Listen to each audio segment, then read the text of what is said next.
a 25 years old currently employed at KB Medical Central, plans to open his own clinic within the next 7 years. To achieve this goal, he is considering two investment options as outlined below. Principal for Bank A and Bank B is 145,000. Interest for Bank A is 6.5%, compounded every 2 months. For Bank B is 6.55% compounded quarterly. One moment, for each SIM, how much money will Dr. Awal have in his investment accounts after 7 years? So for this question, we will be using S equal to P, 1 plus I power of n. This is compound interest formula.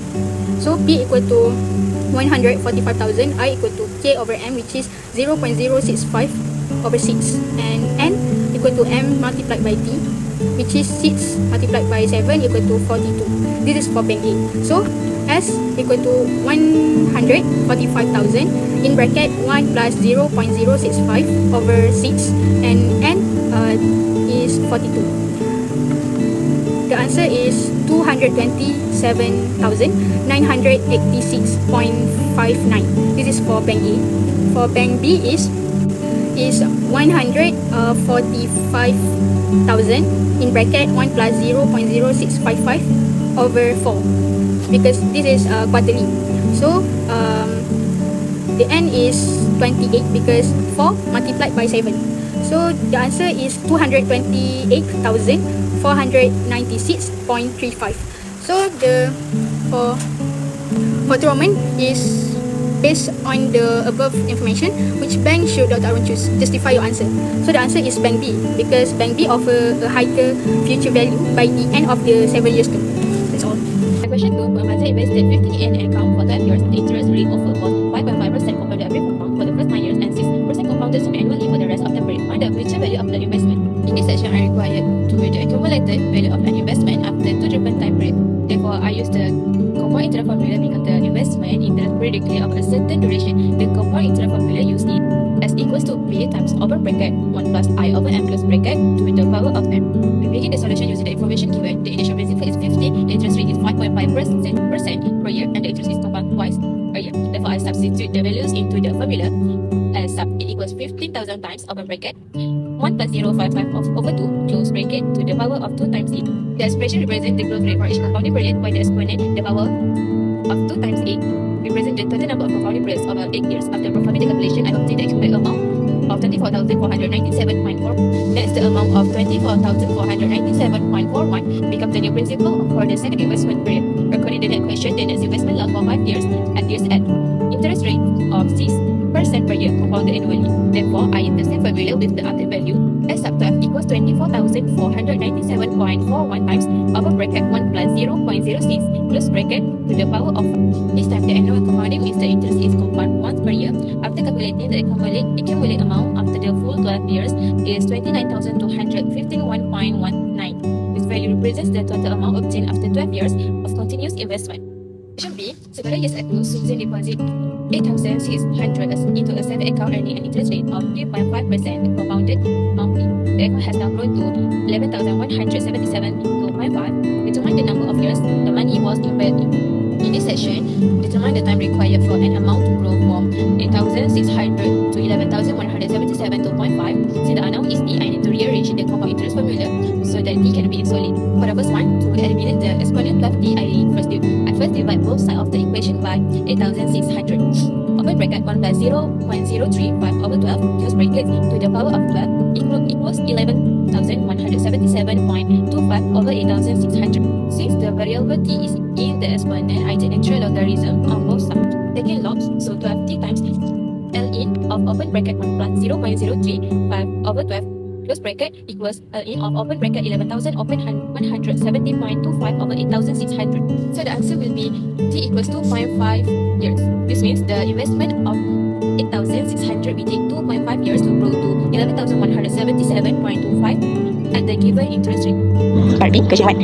Saya invested 650 every month into an investment. Assume for 13 years that pays an interest rate of 5.4 compounded semi-annually. Find the future value at the end of the investment period. So, the question asks for future value. So, the formula of future value is S equal R in bracket 1 plus K over M in bracket over K over M in bracket power of N minus 1 in bracket. So just insert the number into the formula.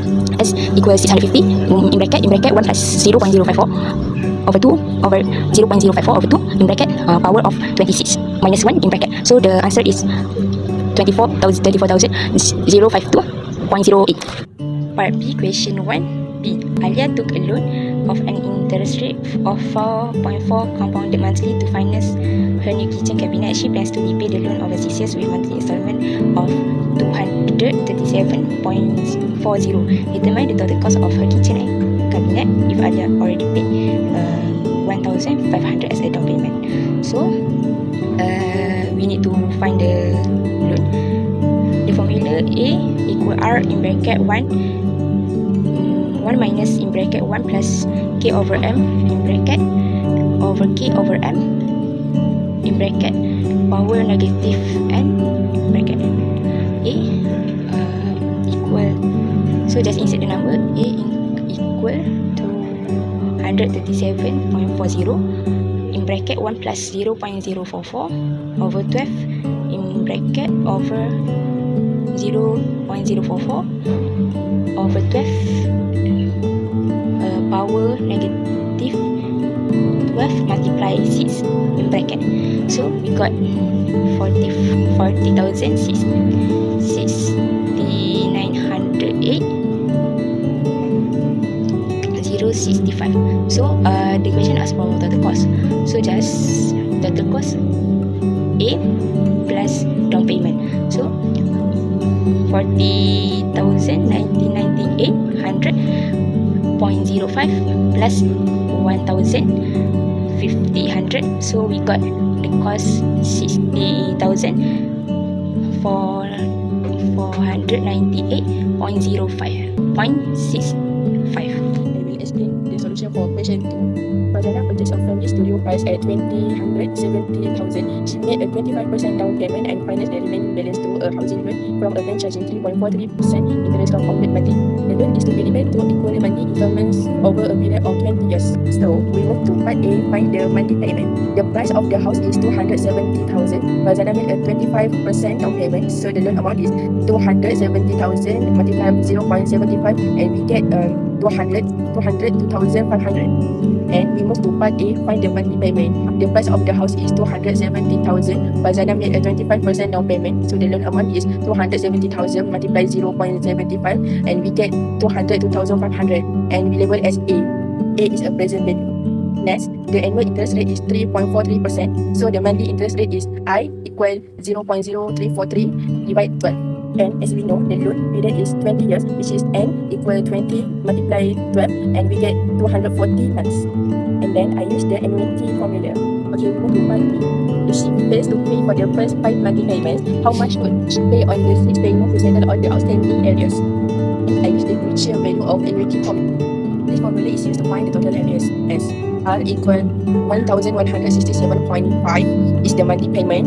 I equals 0.0343 divided by 12 is the monthly interest rate, and equal 5 is the number of missed payment. After we place all the values into the formula and calculating, we get 7,053.13 ringgit as a final answer and 7,053.13 as a S. Next, we move to the last part. Calculate the outstanding balance if Farzana decided to settle the loan in single payment immediately after paying for 15 years. Then we move to the answer. 15 years is equal to 180 monthly payments. Since the full loan period is 240 months, the remaining payments are 60 months. To find the outstanding balance, I use the present value of annuity formula again. Here, R is 1,167.15, which is the monthly payment. I is 0.0343 divided by 12, the monthly interest rate, and is 60, the number of remaining payments. After replace all the values into the formula and calculating, I get A. And the answer of A is 64,268.21. Therefore, the outstanding balance after 15 years is 64,268.21.